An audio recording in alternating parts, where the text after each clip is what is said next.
몇 주 전에 사도행전 15장의 본문에 등장했던 이 예루살렘 회의에 대한 말씀을 함께 나누었던 것을 저는 기억하고 있는데 성도분들도 당연히 기억하고 계실 것이라고 생각합니다. 그때 당시에 사도들이 모여서 사도행전 15장에 논의했던 논쟁의 핵심은 복음과 할례였습니다. 사도행전 15장 1절을 보면 몇몇 사람이 유대에서 내려와서 이렇게 신도들을 가르쳤다. 여러분이 모세의 관례대로 할례를 받지 않으면 구원을 얻을 수 없습니다. 오직 그리스도의 은혜를 통해서만 구원을 얻을 수 있다고 가르쳤던 이 사도들의 복음, 예수의 복음과는 전혀 다른 이야기가 정면에서 충돌하기 시작했고, 이제 막 믿음의 걸음마를 떼고 있었던 성도들에게 이 사실은 굉장히 혼란으로 다가왔을 것입니다. 심지어 5절에서는 이방 사람들에게도 할례를 행하고 모세의 율법을 지키도록 명하여야 합니다 라고 말하는 바리새파 출신 성도들도 있었다라고 사도행전 15장에서는 이야기를 했습니다. 복음이란 무엇인가? 도대체 복음은 우리에게 무엇을 말하고 있는가를 다시 한번 확인하고 선언하는 것이 이 갈라디아서 편지의 목적입니다. 사도 바울은 갈라디아에 이 편지를 보내면서 이 교회 사람들에게 인사를 건네자마자 굉장히 이례적으로 거칠게 표현한 문장이 갈라디아서 1장 6절부터 시작되는 이 구절입니다. 여러분을 그리스도의 은혜 안으로 불러주신 분에게서 여러분이 그렇게도 빨리 떠나 다른 복음으로 넘어가는 데는 나는 놀라지 않을 수 없습니다. 실제로 다른 복음이 있는 것은 아닙니다. 다만 몇몇 사람이 여러분을 교란시켜서 그리스도의 복음을 왜곡시키려고 하는 것뿐입니다. 그러나 우리들이나 또한 하늘에서 온 천사일지라도 우리가 여러분에게 전한 것과 다른 복음을 여러분에게 전한다면 마땅히 저주를 받아야 합니다. 우리가 전에도 말하였지만 이제 다시 말합니다. 여러분이 이미 받은 것과 다른 복음을 여러분에게 전하는 사람이 있다면 그가 누구이든지 저주를 받아야 마땅합니다 라고 이 분노와 확신에 찬 어조로 편지를 시작하고 있습니다. 갈라디아서의 전체 편지는 바로 이 이야기를 하려는 것입니다. 무엇이 진짜 복음이고 거짓 복음인지에 대해서 자신이 걸어온 길과 자신을 만나주신 예수 그리스도를 이야기하면서, 그리고 자기의 이야기뿐만 아니라 성경에 기록되어 있는 그 모든 사건들이 어디를 가리키고 있고 무엇을 향하고 있는지를 변론하면서 이 복음을 설명하고 있다라는 것입니다. 오늘 우리가 함께 읽은 이 본문은 사도이면서 동시에 여전히 복음과 유대인들이 그토록 지키고 싶었던 이 율법주의 사이에서 눈치를 보았던 베드로를 책망했다는 이야기로 오늘 본문이 시작되고 있습니다. 12절을 보면 베드로가 이방인들과 함께 식사의 교제를 나누고 있었던 것처럼 보입니다. 이 베드로 개인의 믿음을 토대로 보았을 때 그는 이방인과 함께 식사하는 것을 전혀 거리끼게 생각하지 않았습니다. 베드로는 이 고넬료 사건을 통해서도 이방인도 성령을 받을 수 있구나, 이방인도 하나님의 영이 그들 가운데 있고 그들도 구원에 이를 수 있구나라는 것을 경험했을 것입니다. 이 복음이라는 것이, 예수 그리스도의 복음이 유대인의 것만이 아닌 이방인이나 헬라인이나 할 것 없이 모든 사람에게 차별 없이 주어지는 것임을 베드로는 경험했습니다.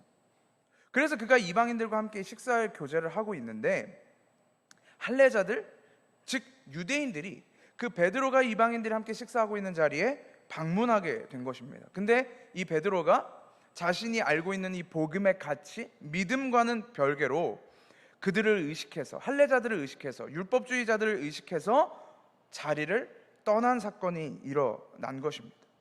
당시에도 유대인들의 관점에서 봤을 때 이방인과 함께 식사를 하는 것, 교제를 하는 것은 납득하기 어려운 일이었겠죠.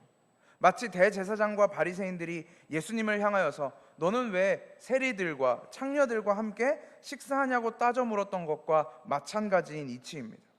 베드로도 아마 그들이 자신을 책망하거나 비난할 것을 두려워서 그 자리를 피한 것처럼 보입니다.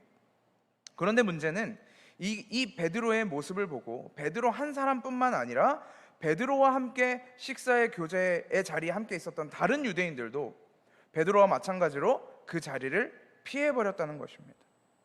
당시 베드로는 유대인들에게 있어서, 그리고 성도들에게 있어서 사도들의 대표자 같은, 복음의 대표자 같은 존재였을 것입니다. 사도행전 2장에서 성령의 충만함을 경험하고 나서 쟤네들 술에 취한 거 아니냐, 쟤네들 뭔가 어디 문제 있는 거 아니냐라고 이 관중들 가운데 혼동이 일어났을 때 그들 앞에 서서 당당하게 예수의 복음을 전했던 사람이 바로 베드로였습니다.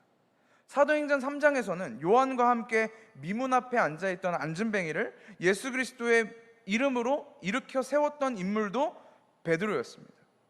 분명한 이방인, 이달리아 군대 장관이었던 고넬료의 집으로 찾아가 예수 그리스도의 복음을 전해주고 그들이 성령으로 충만해지는 것을 눈으로 똑똑히 목격한 사람도 베드로 자신이었습니다.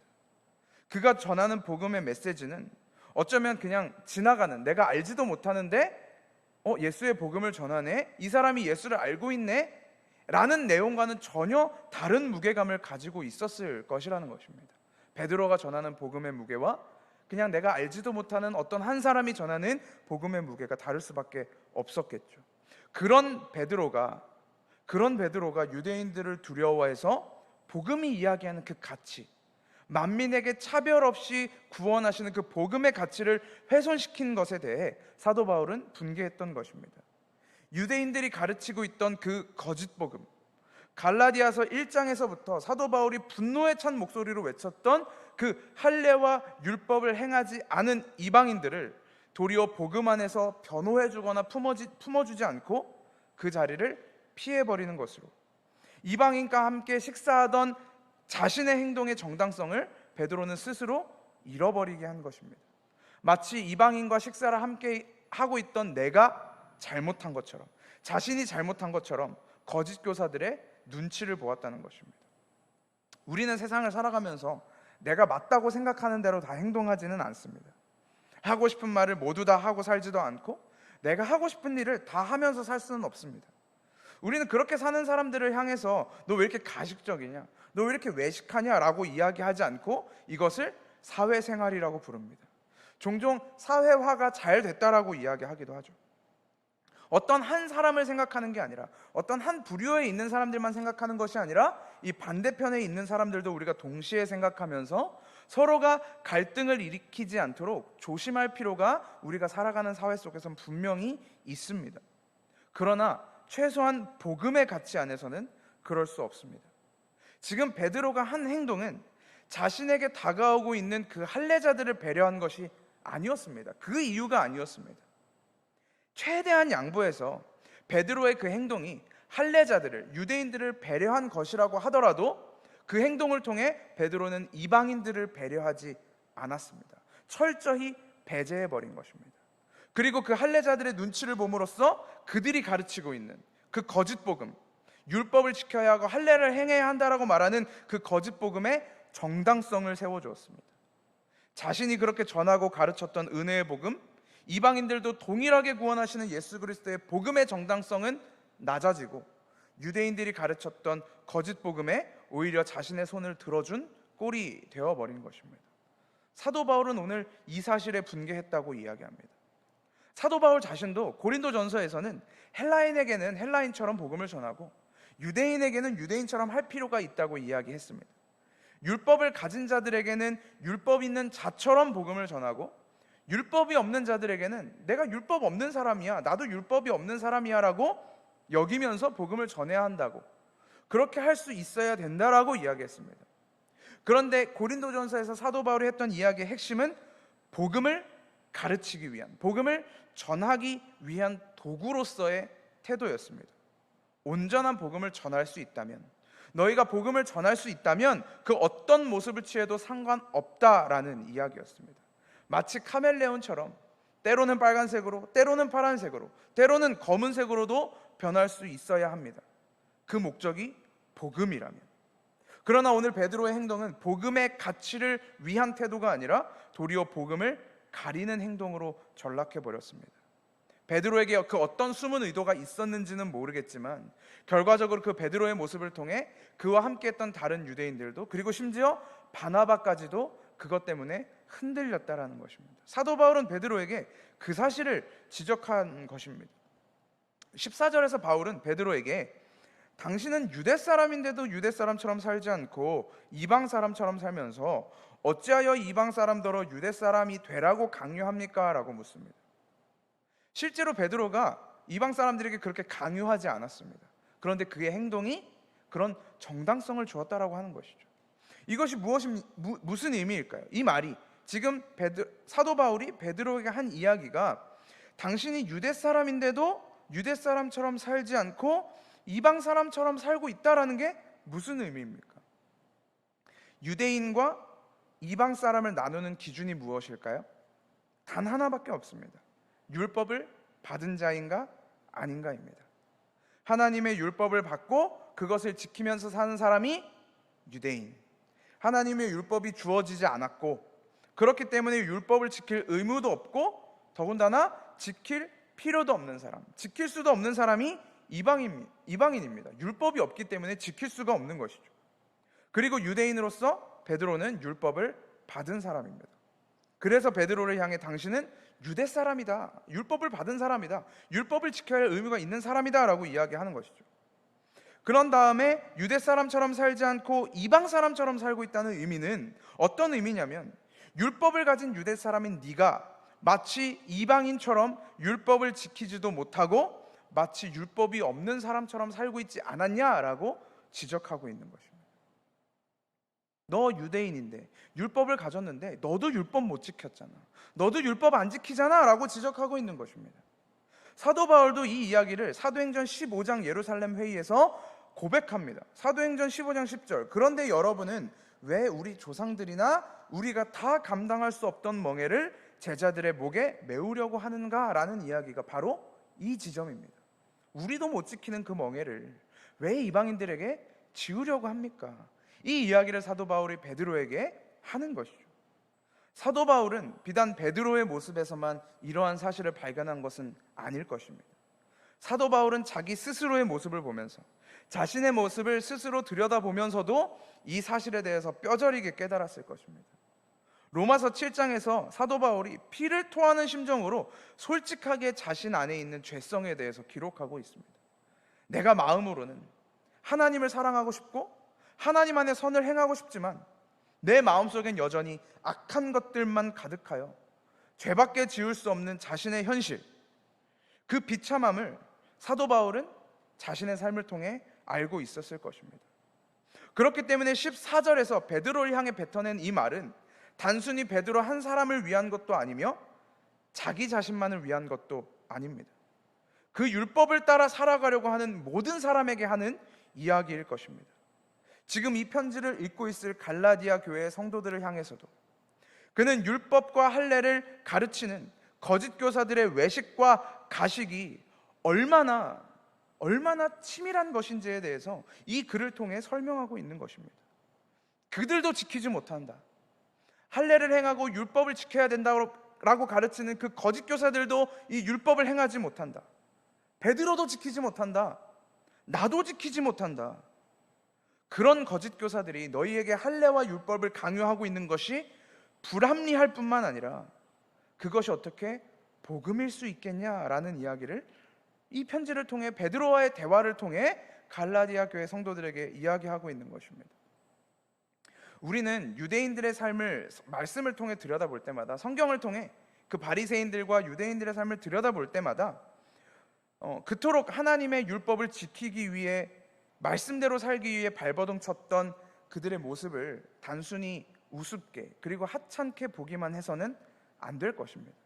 그들은 진심으로 하나님이 구원하시는 그 의로움에 다다르기 위해 목숨까지 걸었던 사람들입니다. 정말로 자기의 목숨을 걸고 안식일을 지키려고 노력했고 안식일에 일을 하지 않기 위해 전쟁 중에 칼을 들이밀어도 자신을 지키기 위한 칼을 들지 않았던 사람들이 유대인들입니다. 하나님의 계명대로 살기 위해, 그리고 하나님을 사랑하는 마음으로 진심을 다해 그 율법을 기록하고 기억하면서 그들이 걷는 걸음마다 그 율법을 새겨 넣었던 사람들이, 사실은 그토록 치열하게 살았던 사람들이 사실은 바리새인들이고 유대인들이었습니다. 오늘 이 글을 쓰고 있는 사도 바울이 그 분야의 정점에 서 있는 사람이었을 것입니다. 종교개혁이 일어났을 때 마틴 루터는 자신 안에 차오르는 이 죄의 문제들과 육신의 정욕들을 해결하기 위해서 사제로서, 한 사람의 사제로서 자신 안에 있는 죄의 문제들을 해결하지 못한 괴로움 때문에 이것을 해결하기 위해서, 의의 자리로 나아가기 위해서 매일같이 자신의 무릎으로 성당의 계단을 오르내렸다라고 이야기합니다. 그 자기의 무릎에서 피를 철철 흘려가면서 하나님의 말씀대로 살아가기 위해 하나님 앞에 의로운 삶을 살아내겠다는 결단을 세워갔습니다.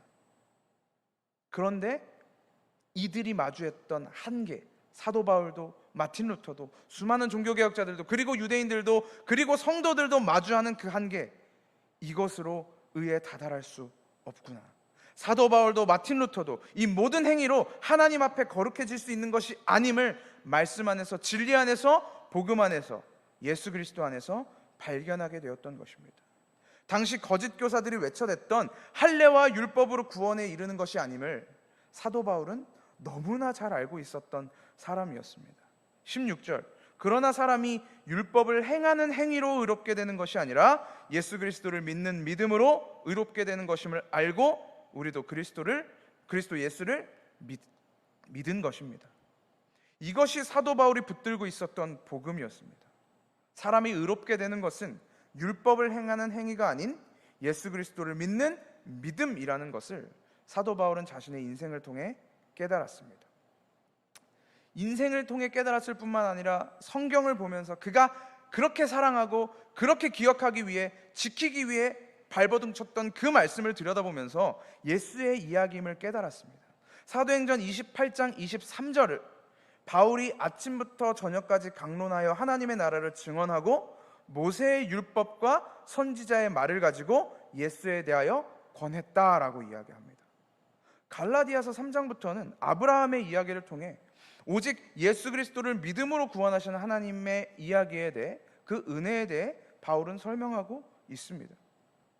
이 율법이 우리에게 주는 참된 의미는 우리의 힘으로는 도무지 하나님 앞에 나아갈 수 없다는 것을 보여주는 것입니다. 내가 죽을 수밖에 없는 존재임을, 이 율법들을 내가 힘써 지킴으로 하나님 앞에 담대함과 당당함을 얻어낼 수 있는 존재가 아니라 나는 아무것도 할 수 없는 존재임을, 하나님 앞에 의롭다고 나타낼 수 없는 존재임을 드러내는 것이 바로 이 율법의 역할임을 사도 바울은 알고 있었습니다. 로마서 3장 20절, 그러므로 율법의 행위로 그의 앞에 의롭다 하심을 얻을 육체가 없나니 율법으로는 죄를 깨달음이니라 라고 말하는 고백이 바로 이 이야기입니다. 그러므로 거짓 교사들이 말하는 것처럼 율법을 지킴으로, 할례를 행함으로 너희의 구원을 이루라고 하는 것을 사도 바울은 다른 복음이라고 이야기하는 것입니다. 그런 의미에서 사도 바울은 갈라디아서 2장 3절에서 나와 함께 있는 헬라인 디도에게 억지로 할례를 받게 하지 않았다라고 이야기하는 것입니다. 사도 바울은 이 행동을 통해, 이 행위를 통해 복음의 가치가 어디에 있는지, 복음의 진의가 어디에 있는지, 무엇인지를 몸소 보여주었던 것입니다. 베드로는 할례자들이 다가올 때 이방인과의 식사 자리를 벗어남으로써 복음이 갖고 있는 진정한 가치를 가리워 버렸다면, 사도 바울은 디도를 통해 예수 그리스도만이 구원하실 수 있는 그 복음의 가치를 진정으로 드러낸 것입니다. 그런 의미에서 사도 바울은 19절에서 율법과의 관계에서는 율법으로 말미암아 죽었다라고 이야기하는 것입니다. 그 율법에서 죽어야, 우리가 그 율법에서 죽어야 우리는 그리스도와 함께 살아날 수 있는 것임을 사도 바울은 알고 있었던 것입니다. 그 율법이 우리를 죄인으로 드러내고 있고, 그 율법이 우리를 그리스도의 구원으로 이끌지 못한다는 것을 알았다면, 그 율법이 우리를 의롭게 하지 못한다는 것을 복음 안에서 알았다면 우리가 율법 안에서 살아있을 이유가 단 하나도 없습니다. 율법을 살려낼 이유도 없습니다. 우리를 죽이기 위해 존재하는 그 율법 안에서 우리가 발버둥 칠 필요가 없는 것입니다. 도리어 이 율법이, 우리를 얽매이고 우리의 목을 조이고 있는 이 율법이 실제로 우리를 죽인다면, 그 율법의 조항들이 끊임없이 우리를 향해 넌 죄인이야, 넌 하나님의 자녀가 될 자격이 없는 사람이야 라고 고발하고 있다면, 여러분들이 율법을 통해 그 고발을 느끼신다면, 받고 계신다면 그 율법의 속삭임 속에 그렇다라고 이야기하시면 됩니다. 그래, 네 말이 맞다. 율법아, 너의 말이 맞아. 난 율법 안에서 구원받을 자격이 없는 사람이야 라고 고개를 끄덕이면 되는 것입니다. 그 율법을 두려워할 필요가 전혀 없습니다. 그러나 그럼에도 불구하고 우리는 율법을 너무나 두려워합니다. 내가 율법대로 살지 못하고 내가 하나님의 말씀과 계명을 지키지 못했다는 것에 죄책감을 가지고 자책하며 살아갑니다.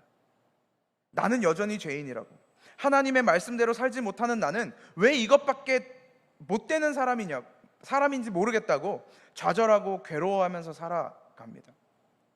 하나님은 모든 믿는 사람에게 그 자리를 허락하십니다. 율법 안에서 모든 사람을 그 절망과 죽음으로 내몰고 가십니다. 그 율법 안에서 넘어지게 하시고 괴로워하게 하십니다. 왜 그럴까요? 사도 바울이 이야기한 것처럼 그 율법에서 죽어야, 거기서 우리가 이 율법 안에서 내가 살 수 있는 사람이 아니구나, 이 율법 안에서 내가 죽을 수밖에 없는 사람이구나 라는 것을 알아야, 그 율법에서 내가 사라져야 그 다음에 내 안에 그리스도가 찾아 들어올 수 있기 때문입니다. 그 율법이 죽어야, 율법 안에서 내가 죽어야 그리스도가 내 안에서 살 수 있는 것입니다. 나는 그리스도와 함께 십자가에 못 박혔다라고 이야기합니다. 그리스도가 십자가에 못 박힌 이유가 무엇입니까? 왜 예수가 십자가에 달려 죽으셨어야만 했습니까? 우리 안에 있는 율법이 우리를 계속해서 죽음과 저주 가운데 내버려 두었기 때문입니다. 하나님처럼 되고 싶었던 그 인간의 정욕과 탐심이 결과적으로 하나님을 떠나 죽음으로 끝나버릴 수밖에 없었던 그 인생을 대신하여 율법의 완성이셨던 예수 그리스도가 대신 죽으신 것입니다. 율법으로 죽으신 것입니다. 우리가 완성할 수 없는, 우리가 다다를 수 없는 그 율법의 조문들을 가지고 십자가에서 달려 죽으신 것입니다. 예수는 율법을 달고 율법과 함께 그 십자가에서 죽으신 것입니다. 그러면 이제 이 율법은 어디 있습니까? 유대인들이 그토록 지킴으로 행함으로 의롭게 되고 싶어 했던, 그렇게 발버둥 쳤던 그 율법은 예수 그리스도와 함께 십자가에 못 박혔는데, 그렇다면 이 율법은 어디에 있습니까? 그 율법은 예수 그리스도와 함께 죽은 것입니다. 예수 그리스도와 함께 십자가에서 죽고 거기서 완전히 사라져 버렸습니다. 그리고 누구만? 예수 그리스도만 다시 살아나신 것입니다. 예수만 그 죽음에서 살아나셨습니다. 율법은 그 자리에서 죽어 없어지고 예수만 살아나셨습니다. 그렇기 때문에 다시는 율법 안에 새로운 제사가 없고, 율법 안에 새로운 제물이 없으며, 구원도 의도 거룩하게 하는 것도 율법에 있지 않습니다. 그 모든 것이 예수에게만 있는 것입니다. 구원은 예수 안에만 있으며, 의롭게 하는 것도 예수 안에만 있고, 예수 안에 있으면 너희는 곧 새로운 피조물, 이미 거룩한 자라고 성도라고 불러주시는 것입니다. 그것을 우리는 은혜라고 이야기합니다. 이 하나님의 은혜를 헛되게 하지 않는 것, 우리가 다시 율법으로 돌아가지 않는 것입니다. 우리가 율법을 지키지 못해서 의롭게 되지 못했고, 하나님의 아들이신 예수가 우리를 의롭게 하기 위하여 십자가에 달려 돌아가셨는데, 그 죽음을 통해 우리를 의롭게 하셨는데, 우리가 이제 의롭게 되었으니, 예수 그리스도의 십자가를 통해 의롭게 되었으니 이제 율법을 한번 지켜보자로 돌아가게 된다면, 도대체 예수는 무엇을 위해서 돌아가신 것입니까? 우리에게 율법 잘 지키라고 죽으신 것밖에 안 되는 것 아니겠습니까? 예수님의 죽음이 겨우 그 정도입니까? 아닙니다. 우리는 이미 그것으로 완성된 것입니다. 예수 그리스도의 십자가 죽음으로 완성된 것입니다. 다른 복음은 없습니다. 예수 그리스도를 믿고 나서 율법과 할례를 통해 구원을 얻는다라고 말하는 것은 다른 복음입니다. 예수 그리스도를 믿고 구원을 얻었지만 여전히 율법과 할례를 지키며 성장한 우리의 모습을 하나님 앞에 내어놓아야 한다라고 말하는 것도 다른 복음입니다. 18절에서 사도 바울이 내가 헐어버린 것을 다시 세우면 나는 나 스스로를 범법자로 만드는 것이다 라고 이야기합니다. 율법을 헐었는데 그 율법을 다시 세운다면 그것은 범법자입니다. 우리 안에 세울 것은 오직 그리스도의 십자가밖에 없습니다. 그 십자가 밑에 엎드려 그 십자가에서 떨어지는 예수의 피가 우리를 덮어서 하나님의 나라로 끌고 들어가는 것을 우리는 경험하는 것입니다. 우리는 이것을 신앙생활이라고 이야기합니다. 예수만으로 정말 괜찮은 걸까? 라는 의심이 드신다면 한 번 더 예수 앞으로 다가가십시오. 나 이대로 정말 괜찮은 걸까? 라는 생각이 들 때마다 한 걸음 더 예수의 은혜 앞으로 걸어가십시오. 우리의 구원을 완성시키는 것은 율법이 아닙니다. 어떤 삶의 양식이나 태도도 아닙니다. 우리의 구원은 이미 예수 그리스도로 십자가 위에서 완성되었습니다. 그렇게 우리가 하나님의 자녀가 되었습니다. 우리가 하나님의 자녀가 되었다면 우리의 삶을 우리의 아버지 되시는 하나님께 내어 맡기는 것입니다.